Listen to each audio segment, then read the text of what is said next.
The Ashanti kingdom had returned to peace, but King Kwame found no rest. By day, he ruled with strength, ensuring that no betrayal like Queen Efua's murder ever occurred again. By night, he sat in the dark listening, for he knew she was still there. Though Queen Gadoma had been dragged into the void and justice had been served, the wind still whispered Efua's name. The palace grew colder, the halls darker. The servants still claimed to hear footsteps where none should be. And then one night, it happened again. The golden bracelets of Efua reappeared upon the empty throne. Terrified, Kwame summoned the high priest once more. She said she would rest. The king roared. Then why does her shadow still linger? The priest's expression was grim. The spirit does not return unless there is something left undone. Kwame's chest tightened. What more does she want? He asked. The priest hesitated before speaking. There is only one way to know. You must ask her yourself.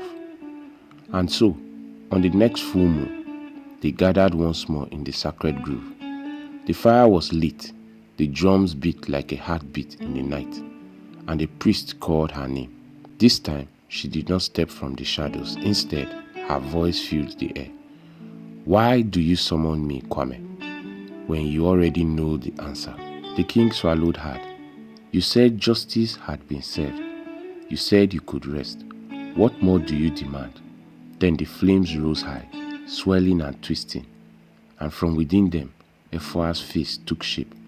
Her eyes locked onto his.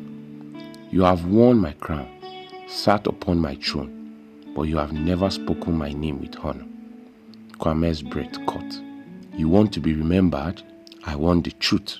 The next morning, King Kwame gathered the entire kingdom. Before them all, he stood upon the great stone steps of the palace and spoke the words that had burned inside him for months. Queen Efua the wise did not die of sickness. She was betrayed. Gasps rippled through the crowd, but Kwame raised his hands for silence. She ruled with wisdom, and even in death, she protected this kingdom. It is because of her that I stand before you today. He turned to the palace scribes. From this day forward, let her story be written in our history. Let no child grow up without knowing her name. The scribes bowed, and the people murmured their approval. And then the wind stirred. The golden bracelets upon Efua's empty throne vanished. And at last, Queen Efua was gone. That night, for the first time since Efua's passing, King Kwame slept peacefully. And though he never saw her again, he ruled wisely in her name. And so the Ashanti people remembered her, not as a ghost, not as a curse, but as the queen who ruled even in death. Thank you for listening.